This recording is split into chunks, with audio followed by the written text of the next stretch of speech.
ক্রমেই ভয়ঙ্কর হয়ে উঠছে ইরান ইসরায়েল সংঘাত। এবার মধ্যপ্রাচ্যের মার্কিন ঘাঁটি আর ইসরায়েল ছাপিয়ে আমেরিকায় হামলার কথা ভাবছে ইরান। যুক্তরাষ্ট্রে হামলা করার জন্য ইরানের হাতে রয়েছে খাইবার এবং ফাত্তা ক্ষেপণাস্ত্র।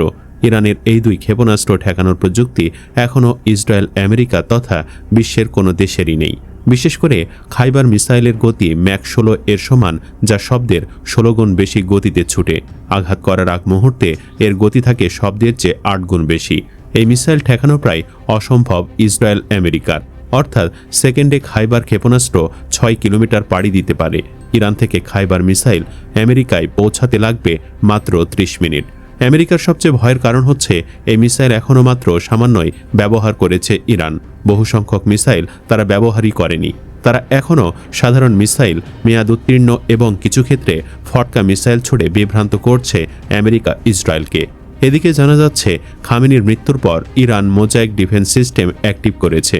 মোজাইক ডিফেন্স সিস্টেম হলো এমন এক প্রতিরক্ষা কৌশল যেখানে বড় কেন্দ্রীভূত সামরিক কাঠামোর বদলে অসংখ্য ছোট স্বয়ংসম্পূর্ণ ও বিচ্ছিন্ন ইউনিটকে ছড়িয়ে দিয়ে যুদ্ধ পরিচালনা করা হয়, যাতে শত্রু একসাথে পুরো শক্তিকে ধ্বংস করতে না পারে। মানে ইরানে রাজনৈতিকভাবে সুপ্রিম লিডারের নির্দেশ নেই, জেনারেলরা তাদের মর্জিমাফিক হিট করা শুরু করেছে।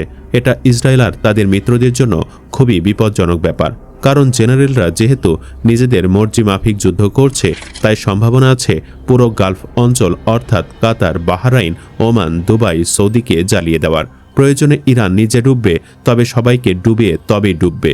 মোজাইক ডিফেন্স সিস্টেম বোঝার জন্য ইরানের পররাষ্ট্রমন্ত্রীর বক্তব্য গুরুত্বপূর্ণ। তিনি বলছেন, ওমানে হামলার অর্ডার ছিল না, কিন্তু অজ্ঞাত এক জেনারেল তার বাহিনীদের দিয়ে এটা করেছে। মানে ইরান এখন যা করছে তার উপর স্বয়ং ইরানেরও হাত নেই, কারণ জেনারেলরা পরিচালিত হতো খামেনির নির্দেশে। পলিটিক্যাল লিডারশিপ নিয়ন্ত্রণে নাই, তারা জানেও না যে জেনারেলরা কি করছে বা করবে। আইআরজিসি ঐতিহাসিকভাবে অত্যন্ত দেশপ্রেমিক। খামেনি সেই তুলনায় উদার চিন্তার অধিকারী ছিলেন। তিনি তাদের অনেক কিছুই করতে দেননি এতগুলো বছর। এখন তারা নির্ভর, তাদের হারানোর আর কিছুই নাই। কে জানে কখন তারা পারমাণবিক অস্ত্র বানিয়েও ফেলে। অনেক থেকে জানা যায় পারমাণবিক অস্ত্র বানানোর সক্ষমতা ইরানের আছে। তারা শুধু এটা বানাতো না খামেনির নিষেধের কারণে। এদিকে যুক্তরাষ্ট্র ও ইসরায়েলে যৌথ হামলায় ইরানের সর্বোচ্চ নেতা আয়াতুল্লাহ আলী খামেনি নিহত হওয়ার পর দ্রুত পাল্টা জবাব দেয় তেহরান। ইরান জানিয়েছে তাদের প্রতিশোধমূলক হামলা ইসরায়েল ও উপসাগরীয় অঞ্চলে থাকা মার্কিন ঘাঁটিগুলোকে লক্ষ্য করে চালানো হয়েছে। বিশ্লেষকরা বলছেন, এই সংঘাত ইরানের প্রধান শক্তি তার ক্ষেপণাস্ত্র ও ড্রোন সক্ষমতা। আধুনিক যুদ্ধবিমান কম থাকলেও ক্ষেপণাস্ত্র ভাণ্ডারের মাধ্যমে ইরান আকাশপথে দীর্ঘ পাল্লার আঘাত হানতে সক্ষম।